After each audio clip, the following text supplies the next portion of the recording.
Good evening, everyone. Welcome to our second quarter DE webinar. My name is Lara Dant and I am the PCA Region Focus Coordinator. This evening's presentation, Using Data to Help Your Students Understand Braking, presented by PCA HPDE Chair Mia Walsh and Matt Romanowski from trailbrake.com. Before we get started, I have a few things that I would like to cover. I would like to as a bit of housekeeping for the webinar, everyone will be muted as this helps to eliminate disruptive background noise. I would also like to draw your attention to the Ask Questions feature located towards the bottom right of your screen. If during this presentation you have a question, you can submit it there. We will be reviewing submissions during the webinar, and if possible, we will address them on the call. Otherwise, we will follow up with you offline. So if you're ready, Matt and Mia, go ahead. Good evening, everyone. Thank you for attending our fourth module of the PCA National Instructor Continuing Professional Education Program. I am so thrilled to have Matt Romanowski here to help us understand data and how we can use the data to help our students learn how to drive better. And also, hopefully, you'll pick up some great pieces of advice for your own driving as well. We are fortunate as well to have about 325 people signed up for the live event, but I will also be recording this, and this will be uploaded to the HPDE YouTube channel, and I will send out a link to that to all of the region leadership and the national instructor trainers. The national instructors who were not able to attend the live event this evening. A special thank you as well to Lara Dant, who is hosting our webinar for us this evening. So let's not waste any more time and get started with Matt. Matt, thank you so much for joining us this evening. Oh, thanks for having me. Anytime I get to talk about data, Porsches, or driving on a racetrack, I am completely in. That's a quick yes. Yeah, it was as fast as you can send it. It was as fast as I can reply. Well, we're thrilled to have you, and we can't wait to hear what you have to teach us this evening. Perfect. Let's kind of hop right in. So I have a start, and hopefully everyone can see my screen okay that I'm sharing. So it's data-guided coaching. We're going to take just a little piece of it because this is kind of a topic we could talk days, weekends, a whole week about. But the first part I want to kind of jump in and say, who's Matt? Who am I? I'm a 26-year PCA member. I won the National Enthusiast back in 2001. If anyone finds that picture, it's pretty funny. My hair's pretty different back then. It's pretty wild. I was talking to my dad today. I've been an instructor for 20 years now. I started driving on the racetrack in 1998 at Lime Rock. So pretty wild. I've helped out at the region kind of at all levels and been almost every position in the region. I was the chief instructor for Zone 1 for a number of years and still helped out and done the national training, run that program and done a bunch. And lucky through PCA, I've been exposed to a ton of great instructors and drivers and people. And kind of through a whole bunch of that through prior member who's passed away, Jerry Austin, I got into being an AIM dealer, and I've been doing that for about 12 years, and sort of two jokes, I look a lot like the head programmer, so we get the same haircut, same kind of glasses, so a lot of it just makes sense to me, and then with people everywhere, I just like to help them and get them kind of deeper into data. So it's been like 12 years, and that got me into a bunch of pro racing, still a ton of club days, and then everything kind of in between. So Mia suggested some topics, and I thought two of the things that hit so many people is the idea of kind of throttle discipline or no coasting, and sometimes they get mixed together. I kind of think they're two pretty different things. And then the spot that matters to so many people constantly is braking, and it's braking in itself is this giant topic that we can break it down and play with it so many different ways that there's a lot to it. And we're going to jump into some of it, and you're going to see the spots that kind of make the biggest impact on your own personal driving or what you see students do the most. And the same thing with the throttle. And then If we have time, we'll jump into questions or we'll help you after. And remember, there's a question box down here. Jump right into that, throw out the questions. I love answering questions and kind of having you guys be involved.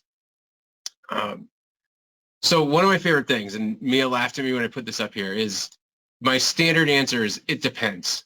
So you're like, what's throttle discipline? It depends. What's good braking? It depends. Because everything we do is so situational, right? Like if you pick a really short track, Lime Rock, it really has like 6 turns. Well, what you do in the uphill is pretty different than the downhill, way different than Big Bend, and it's totally different than the left-hander. And I think if you think about your track, that's your local track, your home track that you know the best, what do you do in each corner? Well, it kind of depends. And if you come in offline, it depends. If there's somebody near you, if you're letting somebody pass, if you're passing, right? All these things start to change it a little bit. So it really depends on what the right answer is. Because the track changes, the car changes, your tires change. Is it the first session in the morning and nothing's really warmed up, including you?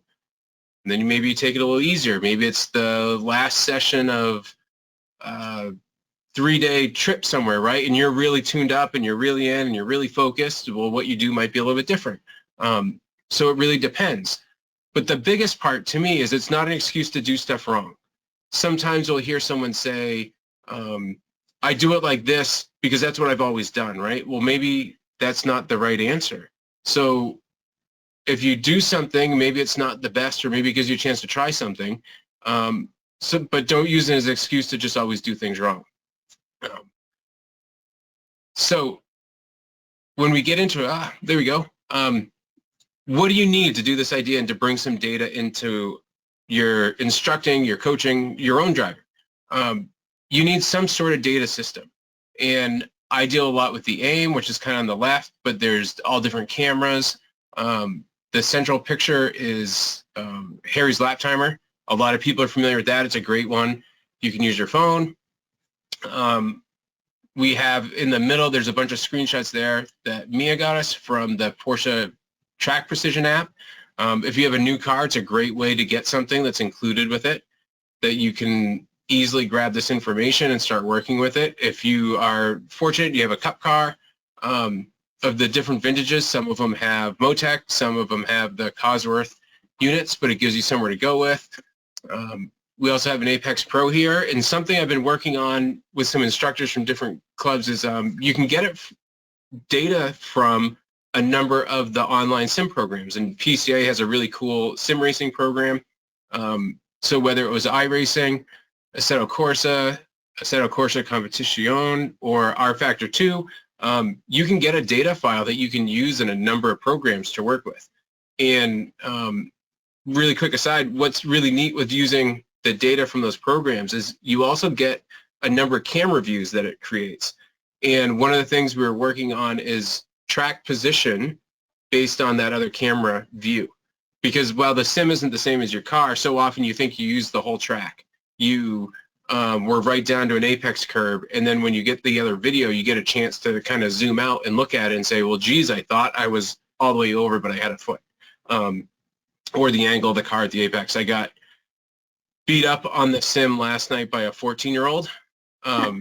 And the part that we were sharing video and checking everything out after, and what really struck me was I could see the angle of the car at the apex. So it gives you different tools to use the data, to use the video to jump in. I'm going to pop in here for a minute, Matt. Yeah. So I have a couple regions out there that have bought data acquisition systems, and they use it as training for their instructors. So the region owns the system, and they'll pop it into a student's car, you know, perhaps someone who is advancing through the run groups, and then they use that as a tool for the instructor to help.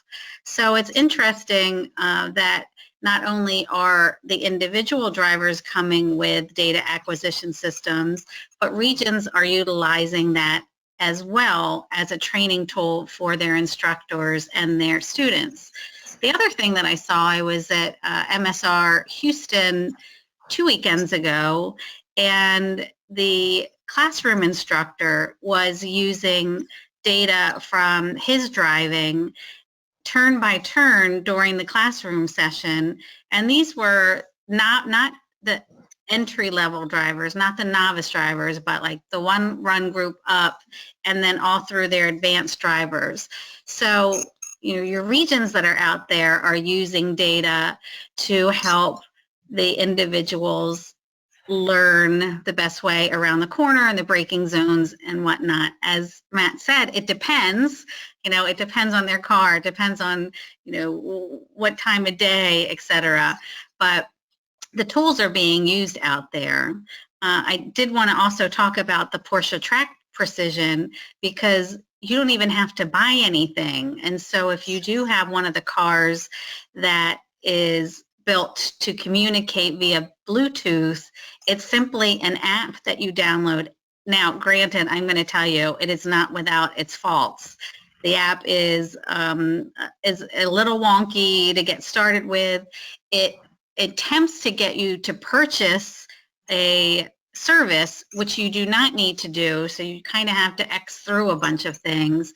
But the car then speaks to your phone via Bluetooth, and all of your throttle acceleration points, your braking points, all of those are shown. And that's something that you don't even need to purchase. So data is everywhere now. And I think as the instructors that are out there, we really have to be well versed in helping our students review the data, understand the data, as well as helping yourself improve your driving. So that was my little input there, Matt. Thank you.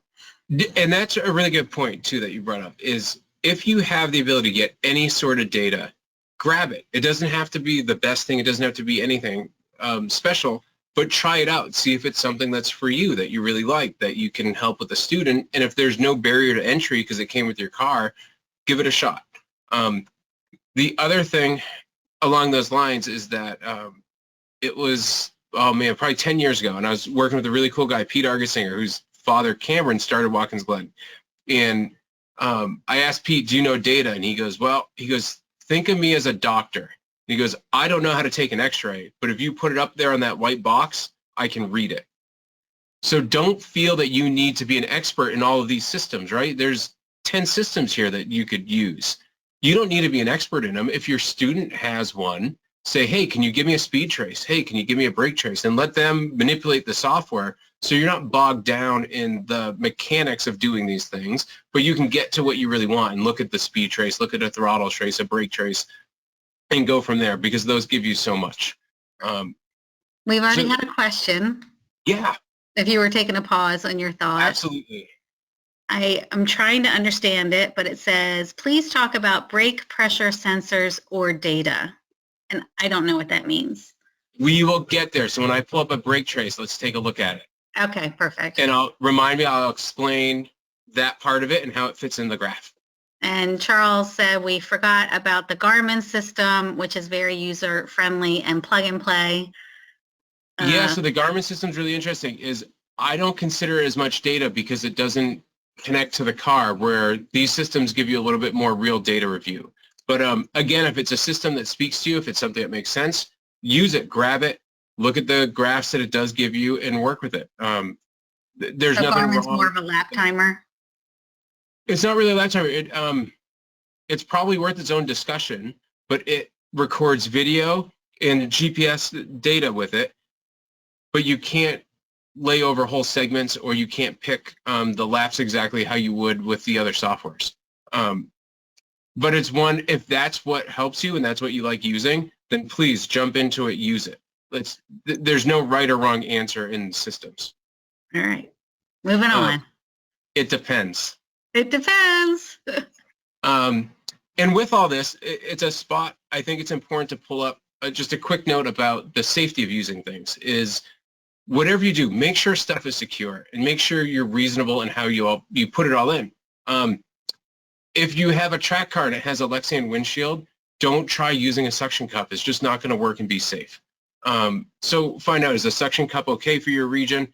Do they require tethers? Is it really secure? I've seen so many crazy things, like a drywall screw is not appropriate to like screw something to sheet metal to hold it in your car, right?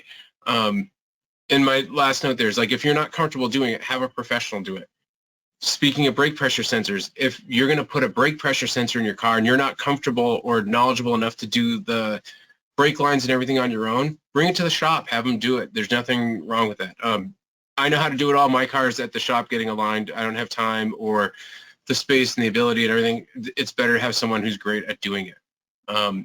Same thing is, once you start looking at data, you realize how big some of these forces are on your car. So you really have to make sure stuff is secure. It's probably not good enough to stick your camera in with a zip tie. I have seen, as an aside, the cooler for a cool shirt rip sheet metal out of a car in an accident. Like, the bolt stayed, everything else, it just broke the metal and went flying in the car. And then all of a sudden you have a 25-pound projectile in the car with you. So make sure it's right, make sure it passes. If it's something you're not sure about, when you go get your tech inspection, ask. If it's your student and they have something, as you do your walk around of the car and you're asking them kind of that 5-minute prep and you're checking the tires, did you go through tech, did you check your brakes, torque the wheels? Hey, I see you have a video camera in there. Like, how did you secure it, right? And see, is it zip ties on the roll bar, or do they have it really secure? So use that chance for you too to be safe, even if it's not your car. On the zip tie thing, Matt, I just came from a region that had a Garmin fly out the window, but it was zip tied. But they said that UV down in the south, the sun made the strength of the zip tie pretty much non-existent. So even though it was zip tied, the UV really took away its strength. So that's another thing to think about. Absolutely. And that's when, things like safety wire or something, right? Like, it's not too much more work to do that next step to make sure you're really safe. There you go. One of my opinions, that's why my cell phone has so much on it, I couldn't live without it. My cell phone will never, ever be in a race car with any app on it, because I've helped people walk a track in the evening trying to find the cell phone that went out the window because it wasn't mounted. A few have been sitting on top of the car when they went out, but mine won't go in. But, it's something just to always consider. So as we start to jump in, I thought it'd be kind of cool if we did a quick poll and say, what's throttle discipline to you? Is it a quick transition? Is it just no coasting? Is it how you squeeze the throttle or your application of it? Or maybe it's something else. Like, what do people think about it?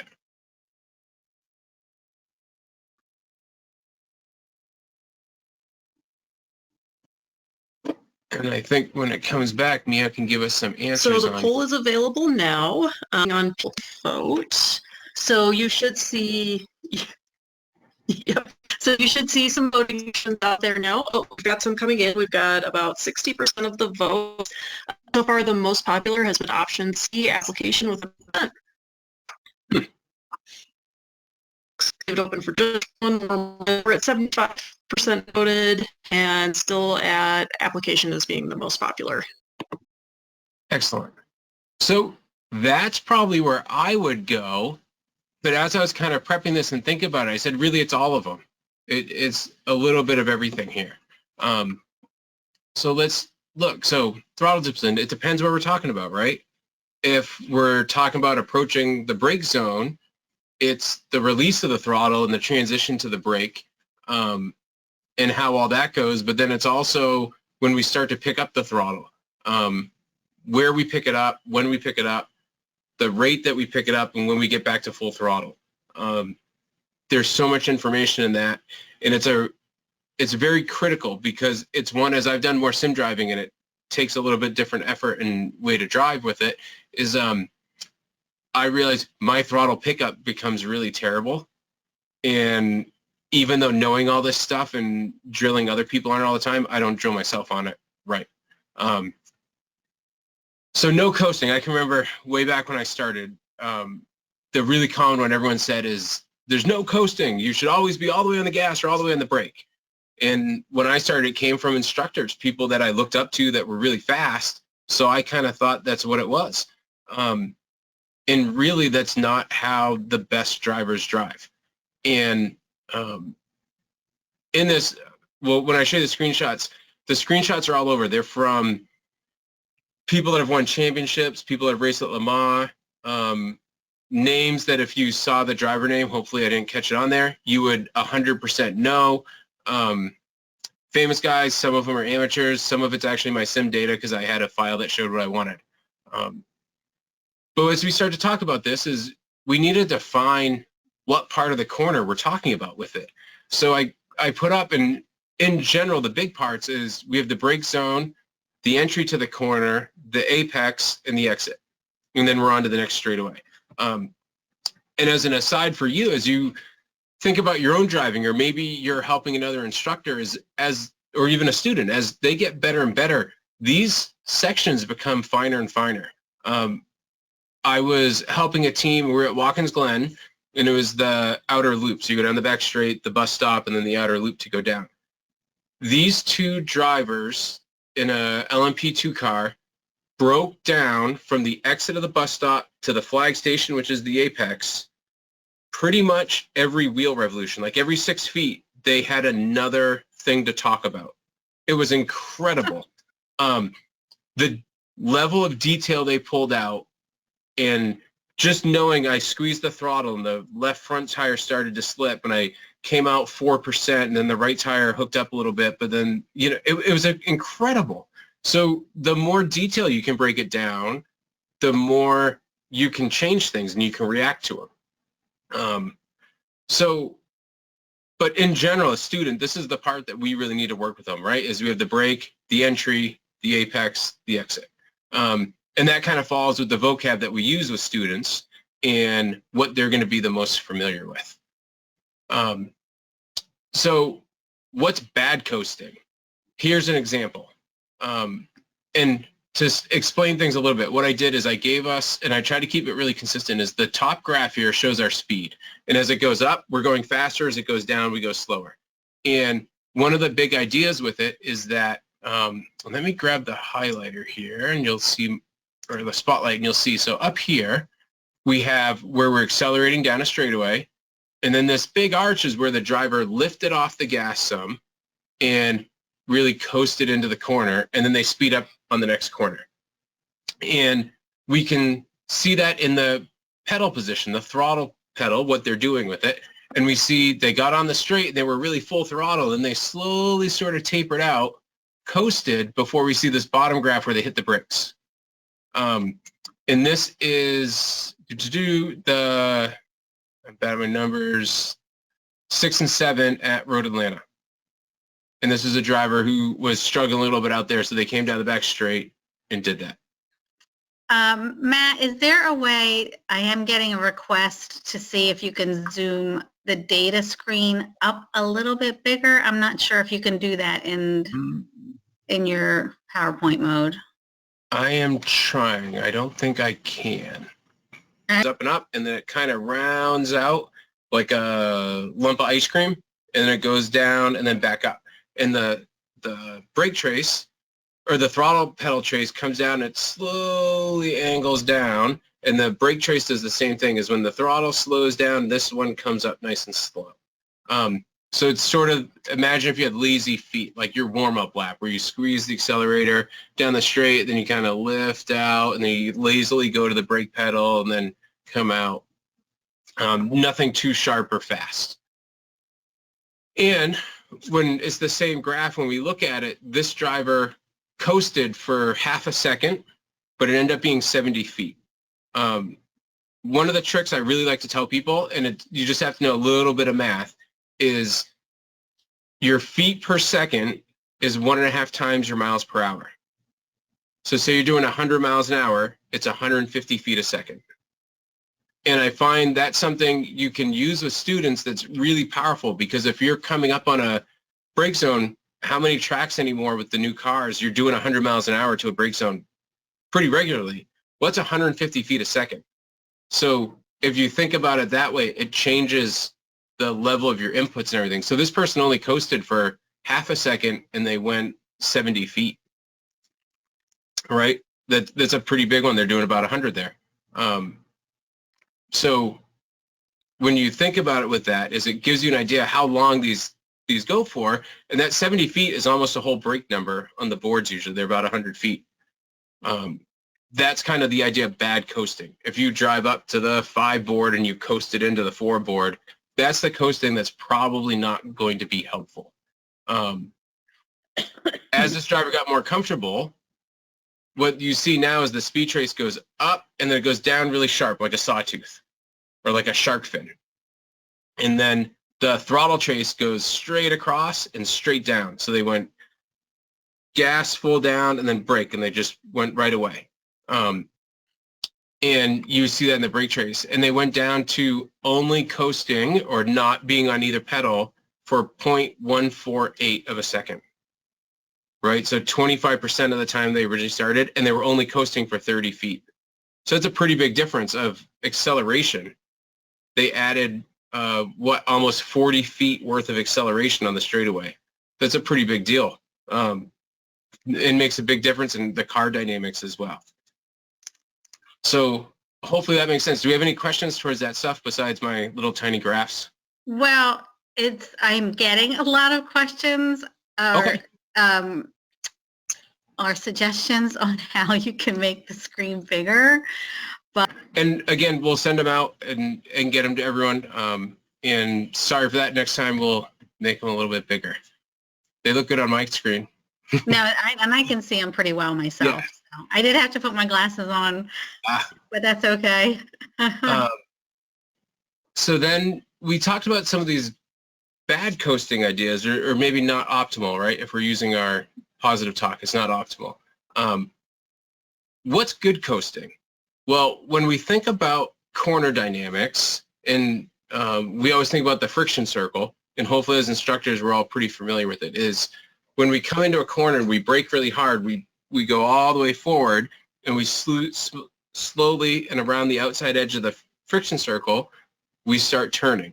And it builds those G-forces from being all in the front to the side.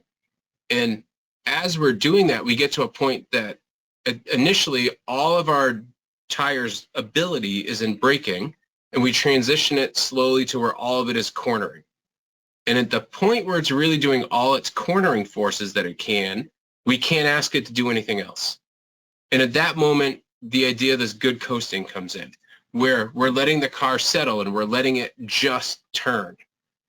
And depending on the car and the tires and everything else, this amount of time can change.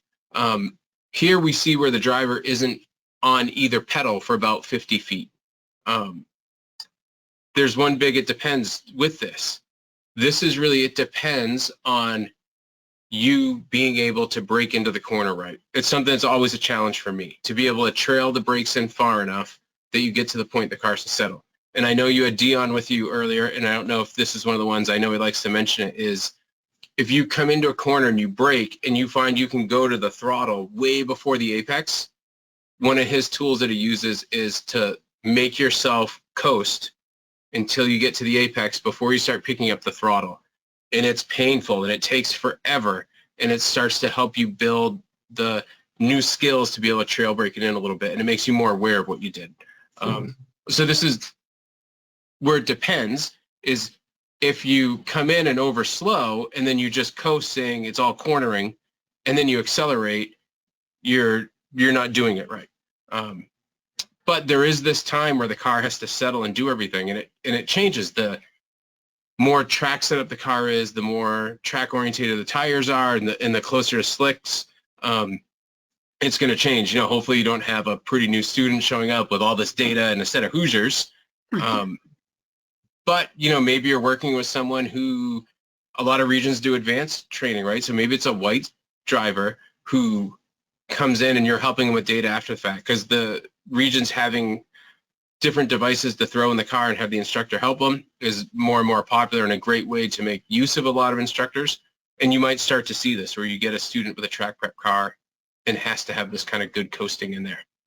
So we had a question from Charles that I think that you just answered. At this late level of detail with that coasting and those small couple of seconds where someone might coast, he's asking if this is not something that we would be discussing with a typical novice or green group driver. This is definitely more advanced level, and I would tend to agree with that as well. Absolutely.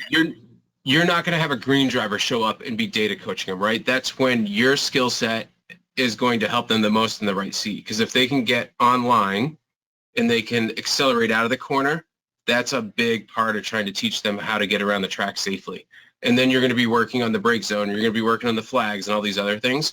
So by the time a driver is going to this, it's probably going to be the advanced yellow, the white driver who's driving at a higher level, maybe the black level, you know, whatever level is right under instructor in your region, something like that. But certainly not a green driver unless you end up somehow somebody gets put in the wrong group and you get like the best instructor day ever.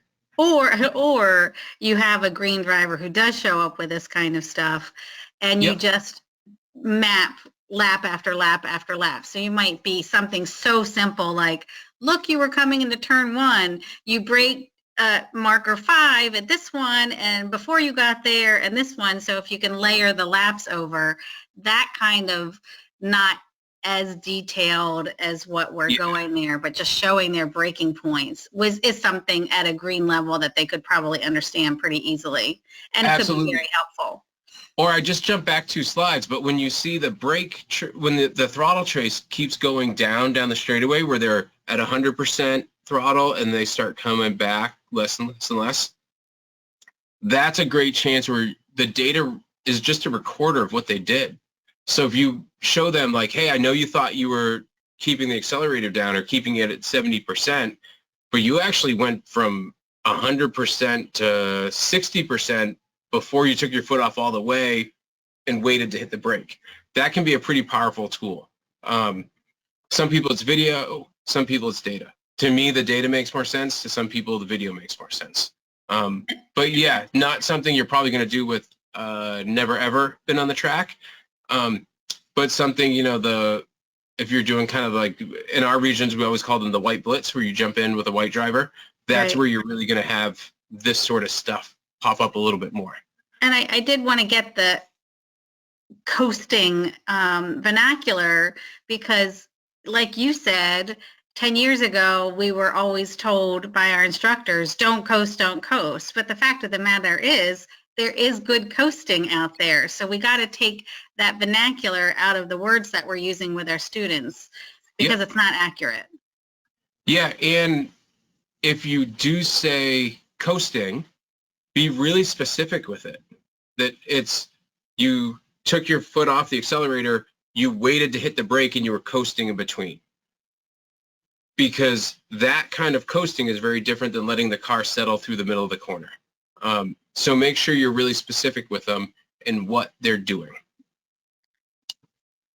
Good. And that threw me off for a long time. And this is a little Matt part of being an instructor is, I think then you end up doing your student a disservice, because you're going to set them off on this trajectory through their DE career that they're going to do things maybe wrong. And then it's really hard to break that habit later. So if you can teach them your best and their best from the beginning, I think it serves them, you, and PCA as a whole through the whole thing. And then David stated this is different than feathering the throttle. Absolutely. We're not to the corner of we're not to the part of the corner where we're applying throttle again, and that I think is where our next slide kind of goes. So that's the throttle application and what's there. And that's another one where we talk about so often we hear maintenance throttle, and I think that can be a bit of a misnomer as well, is if we kind of hop back, the idea of maintenance throttle is this car settling part. But if the driver was truly right on the edge, and this is pro level, right on the edge, that's when the car won't accept any more input because it's using 100% ability to turn. And when that ability to turn goes to 99%, we can get 1% throttle, and 98 and 2 and so on until we're 50-50 and then 100% acceleration. So the maintenance throttle is something that doesn't really exist. And the feathering is the first steps of picking up the throttle and how much it'll take. One of the easiest things to see in data, and this is actually, I'll say it's my sim data from Summit Point. I make this mistake all the time on the sim. If you have to lift on exit, So you can see here, what you see is I started accelerating and I got to 100, I got to 80%, and then I had to lift so I didn't run out of room on the exit, and then I picked up the throttle again. And that's can be two things. It can be you started accelerating too early, or you had an early apex. And we always kind of think of the early apex as running out of room. It can also be from early throttle application. Because as the student starts to pick up the throttle too soon, it transfers weight to the rear tires, and then it just doesn't turn as good. So you can set the exit of the corner up to be a failure before you even get to the apex. So it's where the blending of the pedals has to be pretty close to right to get that right exit. And I'm sure if you think back a little introspective of some of your driving when you had trouble keeping the car on the track at an exit, a lot of times the problem started pre-apex. Mia, you're probably laughing at me because I know this is one of your home tracks. Yeah, but that's the Jefferson circuit is kind of our No, training. it's not. The Jefferson's on the inside, but that's Summit. It's Oh, you're on the outside. considered turn 4, right? Up the hill into the kitty litter. Okay. I had to move my thing. So one good point that you were talking there is that you already know before you even got into the turn, if something was going wrong, that you're missing the exit. And that's one thing that Dion, who I know you know, talks about a lot, breaking down the corners starting at track out and then working backwards when you're instructing. Really, if you have a visual learner, to start backwards, like where do you want to be at track out, and then reverse your instruction all the way into the braking zone. It's a technical concept, and we had a national instructor refresher, not national, sorry. We had an instructor refresher at Summit, and we spent pretty much half of the day with our instructors talking about reverse, taking the corners by reverse and trying to instruct backwards, it's a really cool concept. It is, and another little bit of an aside that works well with data and with your students is have a track map and have them have those references so that when they start to do it, if we're working backwards, it's where's the exit? Is it the start of the exit curve? Is it the end of the exit curve? Is it where the cone is? Is it the third dot? Is it some of the tracks have a triangle or some other paint mark? But have your student make all those references, because the more references they have, the faster they will understand, and you as an instructor are going to know that there was a mistake that we can fix. And the faster we find that mistake to fix, the smaller and smaller the mistake gets. Right. We did the National Instructor Training Program over, and we really have dived deeply into the root cause of the problem. The root cause. Why are they not able to use all of the track out? Like, why are they make the mistake, but what's the root cause of that? They came in too hot, they didn't brake too early, different things, talking about the root cause of the corner and what they did incorrectly. So we're all on the same page. I love it. Love it. Yeah, and this is a perfect example. What's the root cause here? I picked up the throttle early. I picked it up way too much, and then I had to lift a little bit, and that first little tiny lift, I know it's hard for you to see it, it drops just a little bit, maybe 3-4%. As a driver, subconsciously, I started to realize that I was wrong, that I was making a mistake. So what did I do? The same thing that so many students do and so many of us do. I doubled down. I did it more. Look at that's my personality. If something doesn't fit, I get a bigger hammer and I hit it harder. And that's exactly what I did here until all of a sudden I was going to run off the track and I had to back way out of the throttle to keep it on. If you're an instructor and you get to that point, that would be a pretty scary ride, right? That's the ride you're trying not to have. And if you see your student, if you're coaching someone through data and they come back with this data, you can ask them, like, was that kind of hairy on the exit? And they're going to go, yeah, that was kind of hairy. And you're like, okay, well, let's dig in. What went on? It shouldn't be a scary experience. It should be a lot of fun. And we had a question, what about using throttle to rotate? Exactly, talking about this, I was at VIR this past weekend. Turn 1 is definitely, using that throttle to rotate out of turn 1 VIR. I don't know if he's specifically asking about it, about your experience at Summit here, but go ahead. Yeah, you do certainly use the throttle, because as you pick up the throttle and it transfers the load and the rear tires start to have that little bit of slip, you get that rotation. But that's not at the expense of being able to have a smooth throttle trace all the way to full throttle. If you're having to lift out like this, it's wrong. Like, that's a bad exit. Maybe because your line was wrong, maybe because you picked up the throttle too soon, but this is definitely suboptimal. That's not what you're aiming for.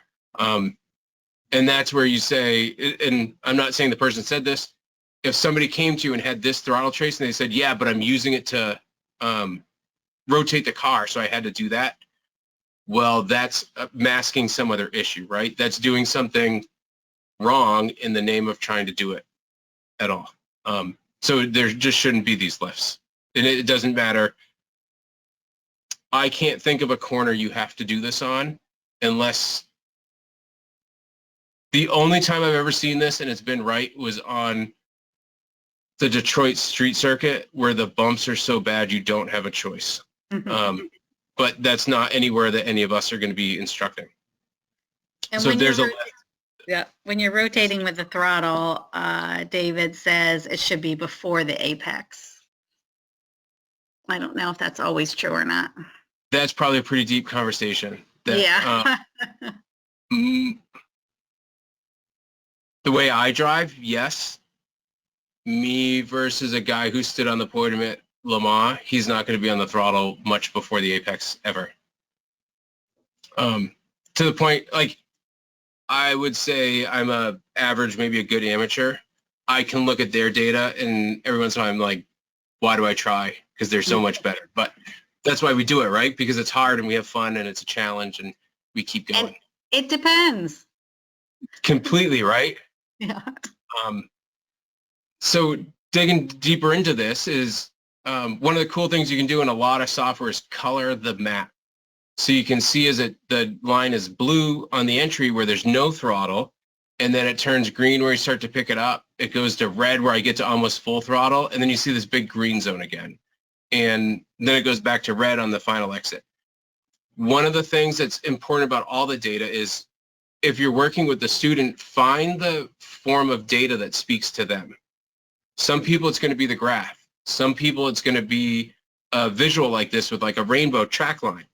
Some people it's going to be the video. You're going to watch the video, and if you have a system that has the throttle bar on it, or if it has G-forces on it, have them watch that. Like, see what speaks to them. Just like as you start working with a student, you try to figure out, do they need a lot of hand symbols everywhere, and you really got to point and give them hand signals, or do they need you to talk to them and give them auditory, or do they need the mix? This is the same thing. A lot of people, sometimes it's the video that gets them, sometimes it's the map, sometimes it's the data, but see what communicates to them the best.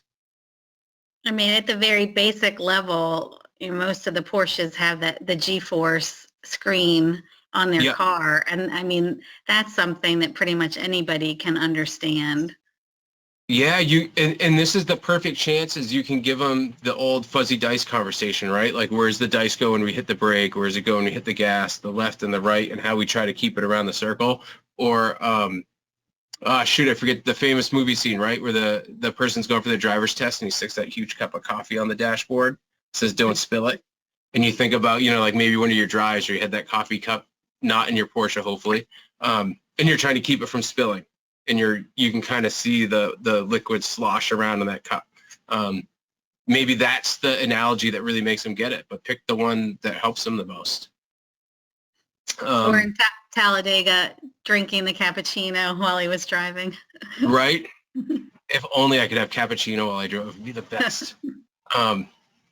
So what's a really good throttle application look like? Like, what are we trying to go? And it depends a little bit, but this is a good one. This one is a guy who stood on the podium at Le Mans, has won a Daytona 24, has 2 watches from that. Like, he's good. You tip into the throttle is the first part, and you start to build up some of that throttle position, and then it's a smooth build. And most cars, when you get to somewhere between 50 and 80%, you can go to full throttle pretty quick.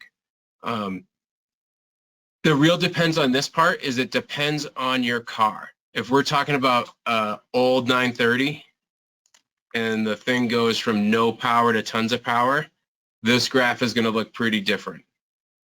If we're talking about the car I started on track with, 914 with 100 horsepower, this application is going to be pretty abrupt because the car never made a lot of power. A new driver in a club sport, a GT2, a GT3, something like that, this is going to have to be a little timid on the application because the car makes a lot of power. It's got tons of grip. It's got tons of handling potential, but we still have to be careful with how we apply it.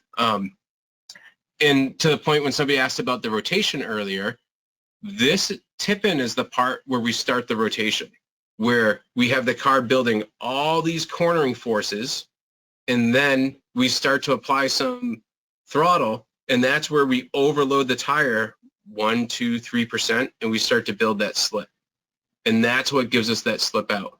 And if we give it too much slip, 10, 15%, we get really sideways and we have a cowboy exit. And the thing's coming out sideways and you're trying to hold on the track and it's a little bit scary. But if we get that little bit of slip, that's when we're coming out where we go, man, I nailed it, right? That was awesome. I want to do it again. And that's kind of the thing that you try to get to a student is you get that white student who has really good throttle application. They're driving it off the apex and they're getting to that full throttle and they're having a great exit. You can give them those analogies of what it felt like and let them build the linkage between this is what good data looks like and this is what good data feels like and work those things together.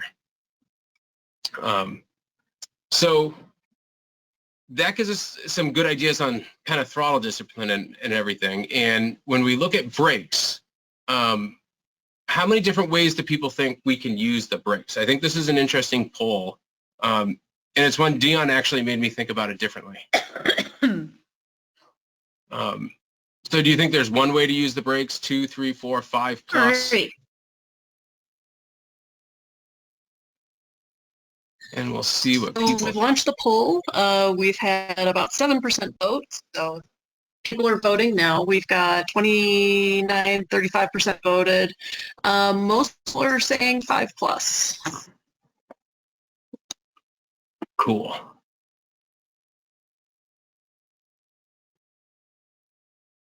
So we'll leave it open for just one more second. We got about 70% voting and ended up with 60% saying 5 plus. All right, nice. And I think the answer is 5 plus. And we're going to look at some of those ways. So as we jump in, we talk about brake pressure. This is somebody's question. And actually, look out that my desk that you can't see is a mess. This is a brake pressure sensor. So what it is, it has a little hole in the end. It gets put in your braking system in your car. If you have a new Porsche, it has these in it already, and usually we can listen to the car and get them. If not, they add this in, and the brake fluid goes in here, it pushes on a little thing, it converts it to electricity, it goes out the cable to the data logger. And it just measures how much force is on the brake fluid inside those lines. And with that, it's a direct proportion to how hard did you hit the brake pedal. And then we graph that. So the one that everybody thinks about, like if you didn't say 5 plus, you said there's one way to hit the brake, this is the way everybody thinks about. It's a really fast apply and a slow, smooth release. And this is what we use 60, 70% of the time. These are a lot of the corners that you think of. It's a lot of times it'll be a turn 1, right? It's turn 1 at Watkins Glen, turn 1 at Lime Rock, turn 17 and 1 at Sebring, the keyhole at Mid-Ohio. It's all these corners where you have a big straightaway and you're trying to blend that speed in and control the car on the way into that corner. Everybody's done these. And the goal is really this smooth release. So we hit it hard and we come down. And one of the ways I find that students really get this idea the best is you can push on their shoulder and say, hey, I'm going to touch you for a second. This is what it feels like. And push really hard and then slowly release. And it gives them that idea and they can feel it a little bit. This is the general one. This is going to fit a lot of different corners. This one here, it's turn 1 at Road Atlanta. And this, I think, was a fast lap from a race winner. So it's a pretty good one. One of the really common things that you will see in there is with a throttle blip. If you heel and toe, if you're right, you do everything with your right foot. A lot of times when you roll your foot to blip the throttle, you'll see the student really releases the brake. And these are pretty good. You'll see sometimes they're like the brake comes all the way off as they hit the throttle. So something you can work on because that creates the forces in the car and throws it off. A lot of times, even with a left foot braker, you will see this person's a left foot braker, and you will see when they go to blip the throttle, they still have like feedback in them. And I don't know if it's the G forces or foot control or car setup, but you'll see that a lot. So something to look towards. Here's a really nice smooth release, and this is turn 1 at Sebring. Super smooth, no influence from the downshift, and just a nice smooth release until they start to pick up the throttle. If this was live data and we really jumped in, you'd see some overlap where this is a 2-foot person and they're starting to feed the gas in to do it. And there's a number of reasons. In general, it's not the best thing for your car. Some of the newer cars with stability management and ABS and everything won't let you do that. If you start to do both of it, it thinks you're in an emergency or you're making a mistake. But this idea of smooth release, it fits a lot of the corners. The plateau brake zone, another one where instead of hitting the brake and kind of building the maximum and then coming off, we hold it there for a little bit. Oak tree is one of these corners that the track comes up and you kind of table a little bit and you hold that brake pressure, or it's got the rise in it. And what I showed here, this bottom one, I threw in an extra graph on you, 2 really, and I gave you the altitude, so the height of the track from sea level, and then I gave you the slope, like how steep this is. And you can see a lot of the brake zone is into a hill. And when we break into a hill, it changes our application because we get so much more stopping power. I was looking for some old data. I didn't have it. Any of our friends that drive up in Canada at Tremblant, when you go into Namaro, it's this big hill and you come charging in and the brake zone is so deep because you get the hill. The toe at Watkins Glen is another one where we get this big hill that we can really use it to help slow the car down. And it makes it more efficient. So we have this idea where it's a plateau. We hit the brake, we hold it up for a little bit, and then we have a nice release. The tap.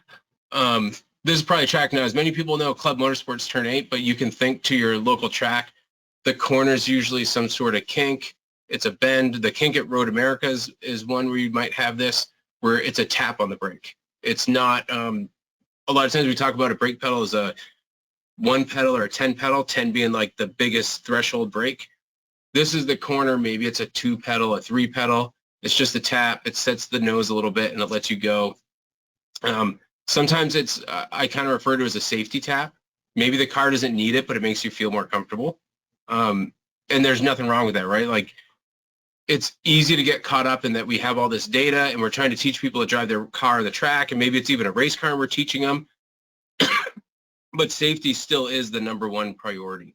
So if it makes them more comfortable and it keeps things safe, it's the right thing to do. And I can tell you there's corners where maybe I'm not as comfortable and I hold back, or I have a student hold back, and it's okay. You don't have to try everything everywhere. The same thing here. This is an example from the kink where maybe your braking isn't actually a brake application, it's a lift. Because as we lift off the throttle, the car is going to slow down. It's got drag on it. It's got the tire rotation. If it's a spot where we're cornering, it's going to have cornering forces, and that's going to start making it slow down. So the deacceleration, the weight transfer, all those things that come with it can be through the throttle. It doesn't have to be the brake pedal. Some spots you'll actually see it comes purely out of cornering. When you turn the front wheels, it will slow the car. So sometimes we're out of the throttle, we're doing that turn phase, it'll keep deaccelerating the car. So that is the majority of what I kind of wanted to cover, and I think it's one I could talk for hours on this. And I'm happy to. Like, if people have more questions on it or anything else, please reach out. Maybe it's something that it just starts an email chain between a couple friends, or a discussion at the racetrack, like, hey, what do you think about this corner? Is this a lift corner? Is it a plateau corner? Is it a tap corner? You know, how do you do it? Because so many times just that awareness and the talking and the thinking about it will start to breed new things. I don't know, do people have some more questions before we keep going? There are no more questions in my box right now. I can't believe an hour passed. How did that even happen? Oh my goodness, it's the story of my life. I could talk about these things for 3 more. Well, I hope I kind of hit everything, and if people have questions that they don't want to ask publicly or anything else, please feel free to reach out. I'm going to give Mia her slide. Okay. So, and you know, one thing, Matt, which I can't even believe it, we didn't ask, we didn't do a poll on who uses data. Right? That's pretty funny. Yeah. I'm thinking, boy, I think pretty much everybody that I know that's a driver, you know, in the, at least the higher levels, is using some kind of data. But it'd be interesting to know if there are people out there that aren't using data at all. And I frankly would be surprised. But we have another poll. This is just for me to get some feedback from you all of our continuing professional education modules, and looking for some direction on what things that you would like to see. Communication techniques, 5-minute interview, learning different students and how to deal with them on the track, and then goal setting. So looks like various strategies for students is coming up pretty high, as well as goal setting. And sounds like everybody has the 5-minute interview down to a science already. So I think that is there. All right, Laura, thank you. I am going to actually take a picture of that so I have something to go on, and you can end the poll. If I get to vote, I vote for all of them. I'd want to talk about all of those. I know. Well, my goal is to have at least 6 of these this year, and we've done 3 already, and it's already April, so I can see it happening more as well. Alrighty then, Matt, thank you. It was really great to have you here. I love the data. I'm an analytical person by my personality, and I'm a visual learner as well. So that kind of information is very helpful to me as a driver. And I was able to use it I had a student at VIR this past weekend who was also analytical and a visual learner. So it was super helpful to have that kind of information. I appreciate your time very much. If anybody needs to get in touch with me, my email address is there. And Matt, you've got some friends that are saying hi. They haven't seen you in a while. And actually, I have a couple questions popping up. I need my glasses. Oh, perfect. We could use more of this, maybe level specific. All right. Haven't seen you in a while, Matt. That's from Joe Stella. Oh, yeah. And then one question if we use data. One question on if we use data. Yes. Oh, so Charles uses it, and he's a racer. And Ellen says hi. She's on the call. And Ellen deserves credit. She put me on this path. And then someone said, yay, Matt. All right, everybody, go to bed. I have pajamas on the bottom and a necklace on top. So East Coast time, we're ready for bed. Thanks, everybody. Matt, great job. Thank you so much, and wish you all a very, very good evening. Laura, thank you for hosting this. You're the best. Good night, everybody. Good night.